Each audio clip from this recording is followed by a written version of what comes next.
ahora vai peixinho agora. Van aqui, van aqui. Van aqui.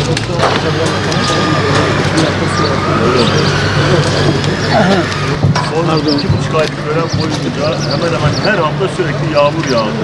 Yağmurlardan dolayı bu çalışmalar biraz sekteye uğradı. Çamurun içerisinde kaldı. Her şey gösterirsek Şubat ayındaki Yine geliyoruz. Evet, yani Şubat'tan sonraki süreçte aşağı yukarı buna yakın devam ediyor. Evet. 3 tane.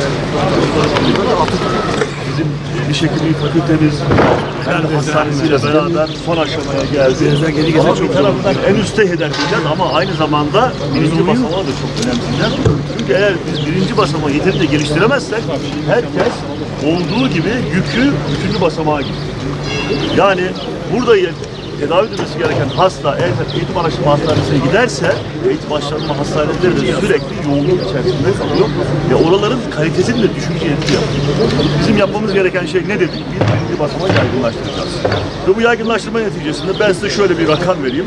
Bak sıra Türkiye'de nüfus başına düşen aile hekimi sayısı 2950'dir. Yani Türkiye'de 2950 kişiye bir aile hekimi düşüyor. Batman'da 2022 yılında biz Türkiye ortalamasının üstündeyiz. Yani nasıl? 2950 değil, 3050 kişi. Yani Türkiye'den daha düşük düzeyde birinci basamak hizmeti alıyor idik. Bugün gelmiş olduğumuz nokta ne oldu? Bugün gelmiş olduğumuz nokta 2870. Yani biz şu anda hali hazırda bu devam eden yatırımlar bitmeden dahi Türkiye ortalamasından daha üst düzey birinci basamağı da yakalarız. Ama hedefimiz ne? Birinci basamak için bizim harcamış olduğumuz para 950 milyon. Yani 950 milyon lira para yatırdık bu işe. Şimdi inşallah bunun içerisinden biten hizmetlerimiz olduğu gibi devam edenler de var. Yani bir şekilde şöyle söyleyeyim size. Biten 30 tane var. 35 tane var, düzeltiyorum. 35 tane bitti, 30 tanesi de daha devam ediyor. Şimdi bu 30 tane de devam eden 30 tane de hizmete girdiği zaman bizim buradaki kalitemiz çok daha üst sınıflara aktaracağız. Ve buradaki bu tesis de ortalama olarak bizim şöyle kabaca söyleyelim 55 bin vatandaşımıza hizmet edecek. Yani bu bölge içerisindeki mahallelerimizdeki 55 bin vatandaşımız burada nitelikli, kaliteli birinci basamak sağlık hizmetine de kavuşmuş olacak.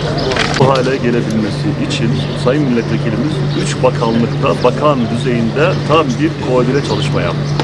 Yani bu bakanlıklardan bir tanesi şüphesiz ki Sağlık Bakanlığı'ydı, bir diğeri Milli Savunma Bakanlığı'ydı ve bir diğeri de Çevre Şehircilik Bakanlığı'ydı. Yani her üç bakanlığın da beraber senkronize şekilde hareket etmesi gerekiyordu ki aradaki zincirin halkalarından herhangi birisinde herhangi bir kopukluk ya da bu şekildeki halkaları birbirine birleştirememe gibi bir sıkıntı ortaya çıkması halinde böyle bir projenin hayata geçmesi mümkün olmayacaktı. Sayın Milletvekilim bu hususta çok yüksek bir efor sarf etti. Aylarca didindi, uğraştı, çabaladı ve gerçekten de sonuç almak çok harika, güzel olacak. Şu açıdan da anlamlı. Bakın biraz önce dedik ki bizim bütün yükü olduğu gibi eğitim araştırma hastanelerinin üzerine vermememiz gerekiyor. Bizim sağlık hizmetini yapmamız gerekiyor. Yani hem basamak olarak yaymamız gerekiyor hem de hastane olarak yaymamız gerekiyor. Bizim İnuk Devlet Hastanesi de 200 yataklı kapasiteli o hastane de bizim 3. basamaklar üzerindeki yükü hafifletmemize ve aynı zamanda da oralardaki kalitenin de en üst düzeye çıkmasına da vesile teşkil edecek.